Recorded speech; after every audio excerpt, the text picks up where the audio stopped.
Donald Trump's authoritarian takeover is here. It is happening right now. And if you live in Washington, D.C. like I do, you see it all around you every day. It is terrifying. It is criminal. But more than anything, it is just embarrassing. It is pathetic how Donald Trump is using fake crime stats and fear-mongering to send his goons after peaceful protesters, people doing their job for no reason other than to set the precedent that he can invoke martial law and start attacking cities whenever he wants. But that doesn't stop it from just looking embarrassing, which is exactly how Donald Trump appeared today when he spoke to police officers in D.C. And I shouldn't even say he spoke to them. He struggled to speak to them as they went silent as Donald lost it. We're going to get into it all, but before we do, if I could quickly ask you to leave a like on this video, and if you haven't already and you enjoy our channel, to hit that subscribe button because it goes a long way in supporting our work. Now, before we can get into the moment of just pure silence listening to Donald Trump's idiocy, not even a laugh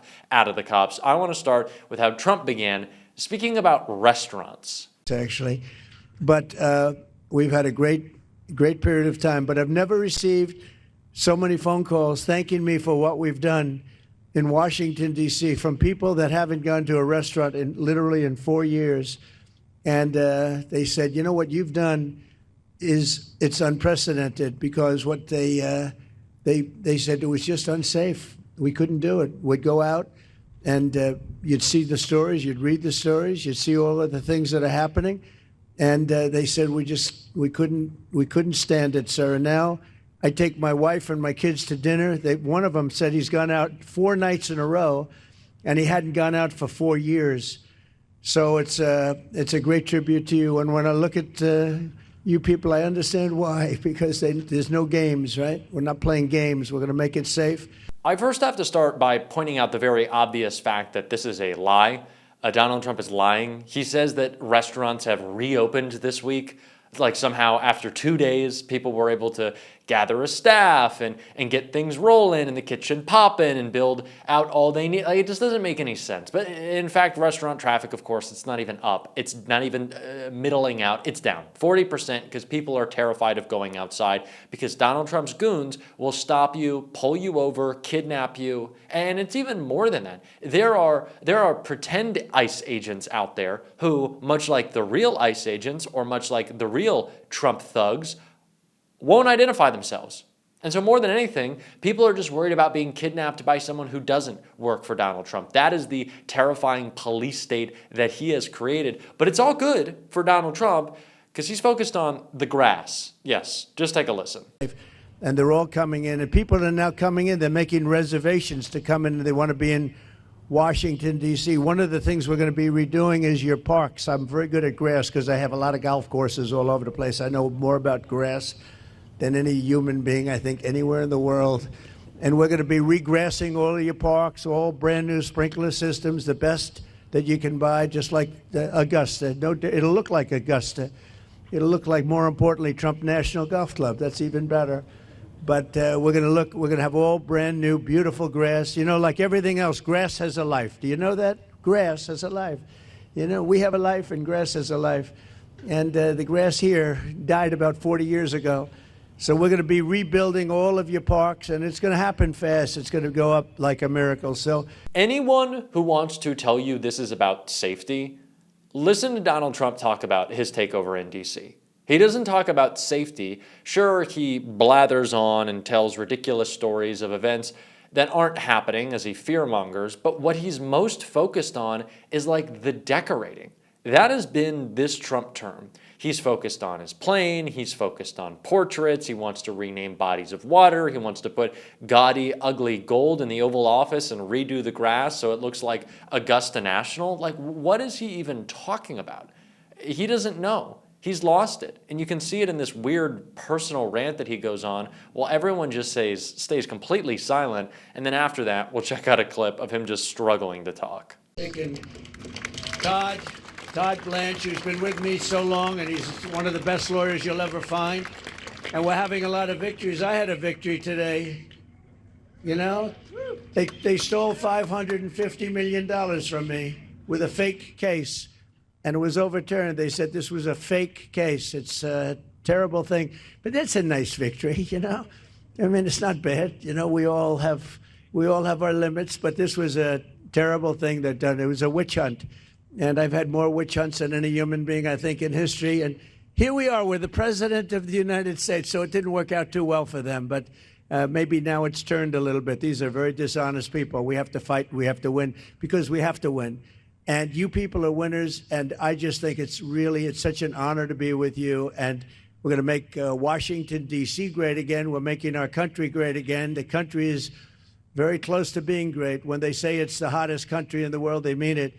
And this capital is right now, after 4 days, 5 days, it's at a level that you haven't seen in a long time, and it's all because of you. So I want to thank you all very much. It's an honor to... Thank God this was not another Fort Bragg incident of like Donald Trump trying to get members of the United States military at Fort Bragg to cheer him on, attacking Governor Newsom. But a good thing that we didn't see like a bunch of claps and cheers. They all just were like, you could see people looking around and be like, why is he talking about a lawsuit?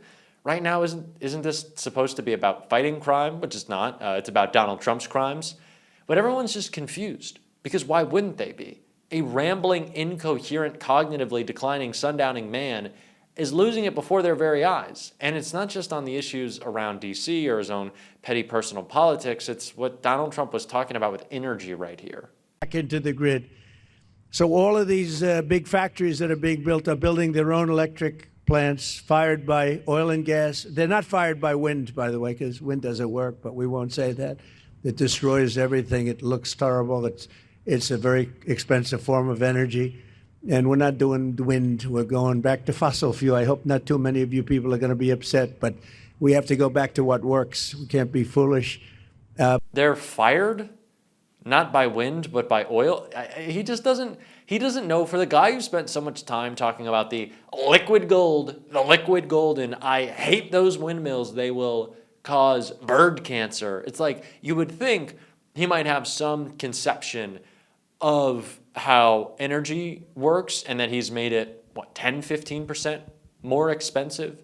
It's funny, the things that Donald Trump talks about the most, he knows the least about. Tariffs is a great example. When he's talking about something, it's just because he likes how the word sounds and feels in his mouth. Like, that's really it. And we don't like the sound of those words, of course. And if you want your stomach to flip, just listen to how Donald Trump sounded here talking about Kristi Noem. And where's my Kristi, you dear? Thank you very much. She's been incredible. And she can ride a horse like nobody. She gets on those horses. She rips those horses around. But I want to thank you very much. And Steve Miller, so. Yeah, considering Trump earlier this month said Carolyn Leavitt has the lips, and now he's talking about my Kristi riding horses. Yeah, that's a little just off-putting. I feel like that's torture. I feel bad for the people there that they had to hear that. He was talking about Pam Bondi in pretty weird ways as well.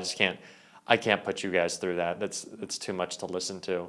He's seriously got something wrong with him. I heard that, and to me, I know we've been talking a lot about Trump's health. It literally sounded like he was like on his deathbed. He was like, "My Kristi, she's been so great, and we're gonna miss those horses, aren't we?" It's like that is kind of how he talks now. That's kind of like what undergirds all of his statements. Is like this yearning and this longing, but like this understanding that things are coming to a close. Like, he is very clearly in decline, but I think he is actually starting to realize, or maybe not, because he's just such a narcissist and thinks he can ramble about anything, which, he tried. He tried right here. We're given the right to build electric plants. They become almost like a public utility because we have old grids. We have a lot of stuff that's old. We wouldn't be able to compete with China AI. And now we're totally leading the AI race and the artificial intelligence. It's a big deal. And it's the hottest thing there is for probably in 35, 40 years. It's a lot of people don't know what it is. Just trust me, it's very hot. It's big. But they need massive amounts of electricity. They need more electricity than we have right now in the whole country servicing everything. In other words, we have to at least double it up to be competitive and to be leading.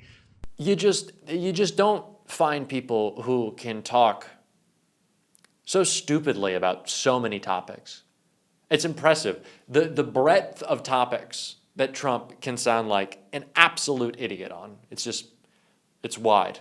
It's almost impressive. It's It's almost a talent, but it's not. It's a rambling old man who, again, is just losing his mind. There's really no other way to put it, and it's just pathetic for Donald Trump to have his little cabinet there standing behind him as he gives his fake tough guy press conference. That's what this is about.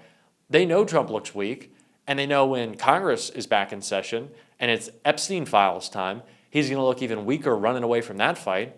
And so they're just like trying to prop him up, and they can't because actual fighters are holding him accountable, like Gavin Newsom, who was talking about his fight with friend of the show, David Pakman, right here.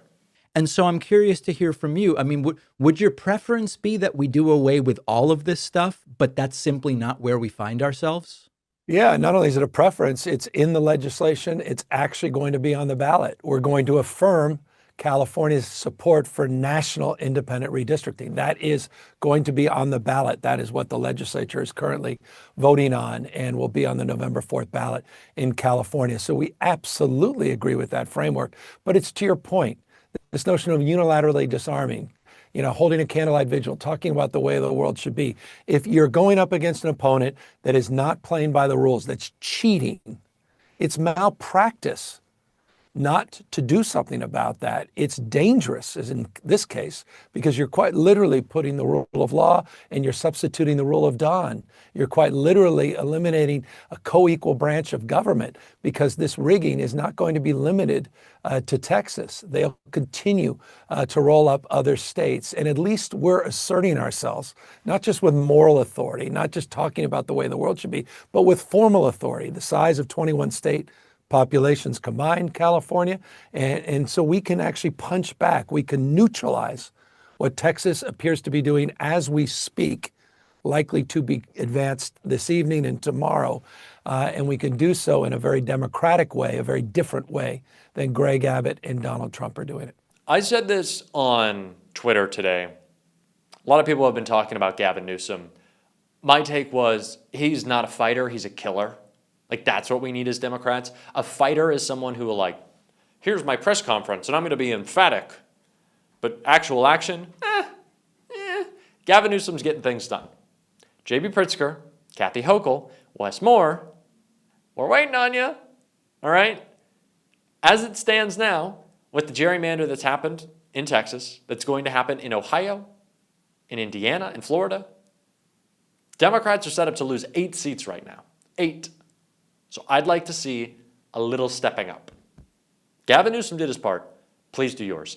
We're going to be talking about that on the show every single day. If you want to support that, as always, you can hit that subscribe button, leave a like on this video, and if you stuck around to the end, drop a blue heart in the comments. And until next time, I'll see you soon.